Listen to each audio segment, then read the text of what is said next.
coming to you live from 11 degrees north and 142 degrees east.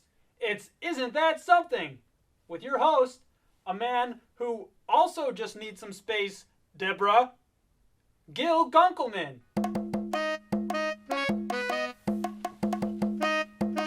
Woo! Hello, welcome to Isn't That Something? I'm Gil Gunkelman, and I'm also the host. Now, before we begin, I'd just like to let everyone know that there is no food or drink allowed in the studio.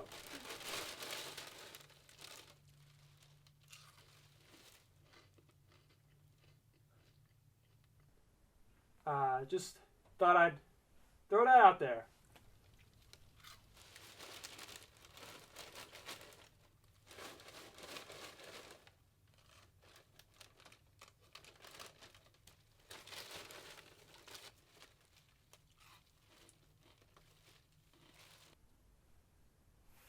Okay, well, all this talk about food and drink reminds me of restaurants. You know, I love restaurants, especially ones with good service. Like the ones that serve you at the same time as all the other customers. Those are the best. A lot of restaurants, they like to surprise me. You know, I'll order my usual 3 over easy eggs and some dry wheat toast, and they'll bring me something completely different. Nothing like what I wanted. Still good though, you know, like a piece of lettuce or a single bean sprout. It's kind of a game we play. It's fun. It's like, what are they going to bring next? We have fun. Sometimes they don't even bring me anything. I just sit there for an hour, pay the bill, and then leave. It's still good though, you know. It's always nice to get out of the house. Speaking of out of the house, my guest is out of the house. Ladies and gentlemen, please put your hands together for these advertisements. Towels! Towels! Come on down to Sherman's and get yourself some towels. We got tan towels, white towels, intricately designed towels. Here at Sherman's, we only sell one thing, and that's towels. Towels for your bathroom, towels for your kitchen, towels for anywhere you want. Sherman's, you know what we sell.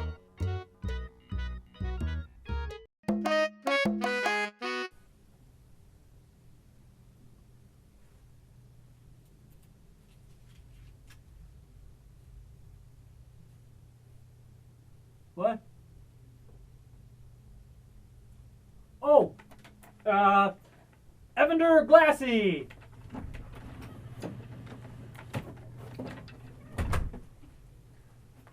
Welcome to the show. Please have a seat. Now, Mr. Glassy, I have to say, it's Evander Glassé. There's a grave diacritical mark above the E. You may have seen it walking by on movie posters or maybe on a marquee. Well, you probably don't get out much. That's fine. That's fine. Fair enough. Now, Mr. Glassé, you're a filmmaker, correct? So incorrect. I am an auteur. I sort of see it like this: filmmaker, auteur, glacé. If you don't mind. Well, you know, it's like that old saying, you say potato and I don't. Well, anyway, when and where did you first get interested in movies? Wow. Well, it's a question that really takes me back. I remember being a young boy at a major movie theater, witnessing the incredible masterpiece that is Quentin Tarantino's Pulp Fiction for the first time. Looking at this man's vision, looking at this man's craft up on the screen, I was charged with emotional intensity and energy, and I stood up, almost on instinct, and I said out loud, my vision is just as important, every bit as worthwhile as his.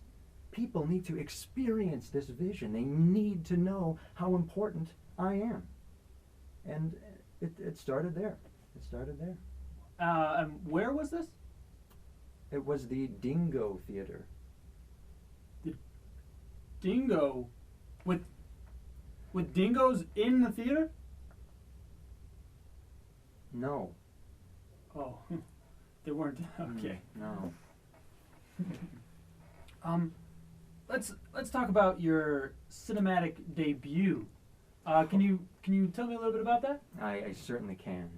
We had such a major debut for my first film, which was titled "Oh My God, Watch This Movie." A truly incredible piece of art where a young man by the name of Evander, he goes around after making this fantastic film, and so many people everywhere he goes on the streets, they want to see the movie, they want to give him money and pay him for this movie. Oh my God, they're saying, please let me, here's a 20, here's a 50, take all my money. Major crowdfunding scene. We take a page, as a matter of fact, out of It's a Wonderful Life. But this time it means more, because Evander's film means more. They just, there's so much, it's so good, it's so important, so worthwhile. I almost get choked up just thinking about it. It was a wonderful, wonderful film. And you may have picked up on this, but the main character, Evander, his name is very similar to my own. Some might read into that as it's a little bit of autobiographical, perhaps, maybe, something of the sort in there. Because your name is Evander, and Evander, so it's almost like you, it's almost like you're putting yourself right in the movie. Yes. I mean, it's there. Should you choose to seek it, we'll put it that way. I get it. I'm sure. So a movie like this, that's so incredible. You must have had a big premiere. Massive. The biggest you could imagine. I burned it to several DVDs. I burned the movie onto all these DVDs, and I brought them to my 7th grade English class, as a matter of fact. Signed each and every one of them with a big, bold pen, and I figured someday when I become a famous director, a world-famous auteur, people are going to hang these up on their walls, like people do with musicians, those things, records, whatever that's all about. And man, I still have all of those DVDs. If you want one, I can sell you one for $12, or because it's you, 2 for $24. I mean, well, yeah, that sounds great. Lloyd? Yeah, I mean, it's a good investment, Lloyd. Think about it. No, this is not like the Beanie Babies I got. This is a real. We'll talk about it later. We'll talk about it later. I'm very interested. Yes, I'm sure you are. Now, Evander, if I can ask, what is your favorite movie? Well, I don't really watch movies per se. I watch films. There's an important distinction, but it's hard for me to get into that with a non-artist. You know what I mean? So I won't bother. But my favorite film, different question entirely, has got to be my 3rd film, titled "This Movie is Even Better Than the First Two."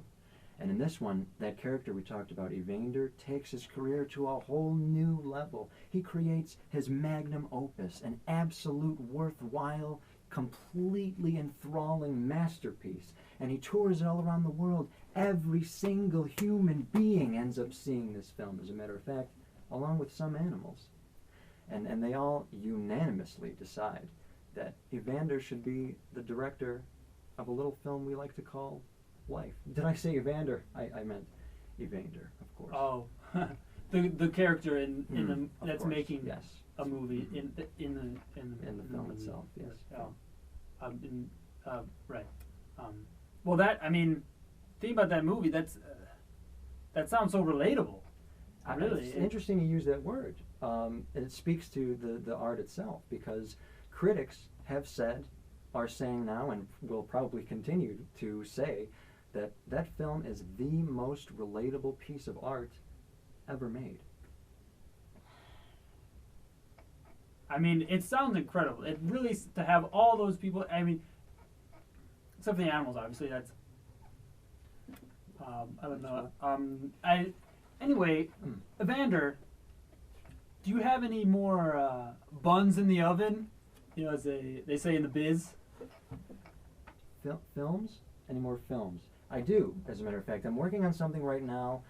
I really don't want to give too much away, but we're in the pre-production stages. That means, for a non-artist, that means, how can I put this? The stage before production?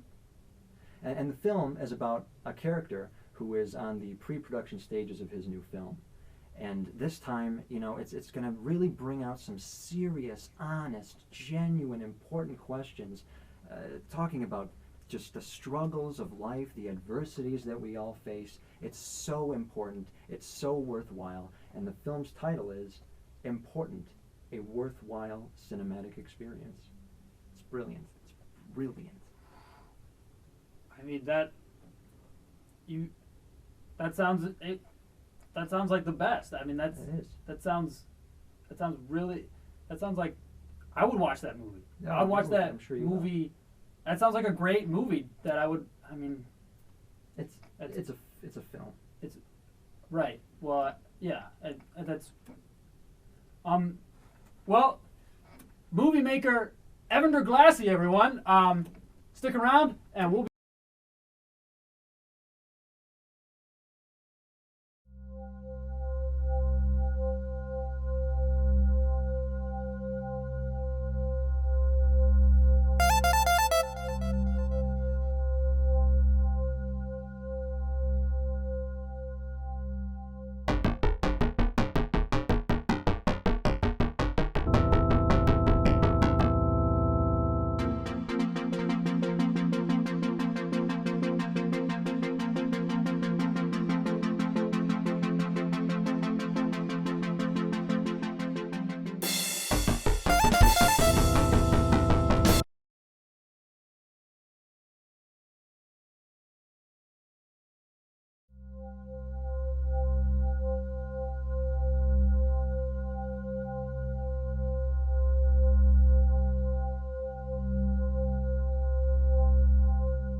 Welcome back, everyone. I'm here with the author, Evander Glassy.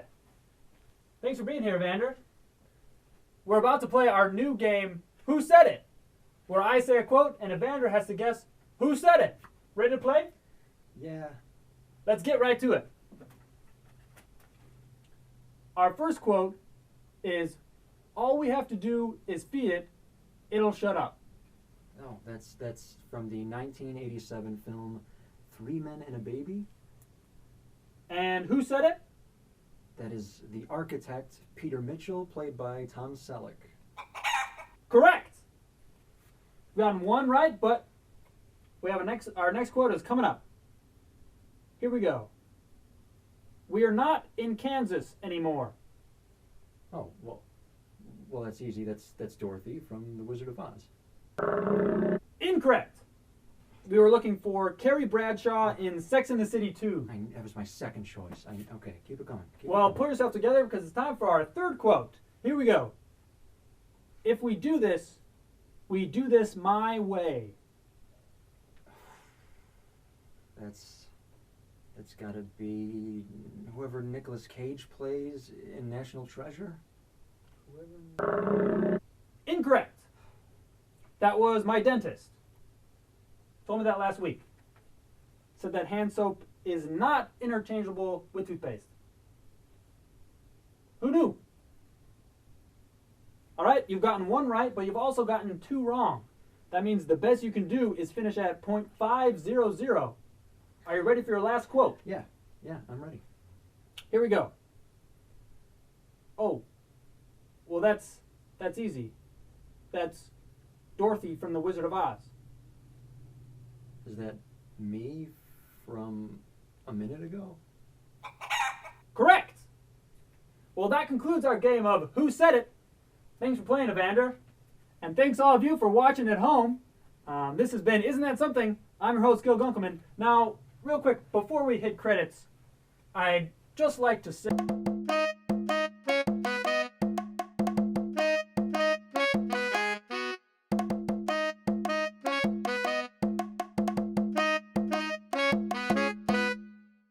that this is a real issue and it's something that I need to address. And I just wanted to put out there. So thank you so much for letting me talk, get a little serious for a minute. And thank you, Lloyd, for letting me put this out there. You can go ahead and roll the credits now.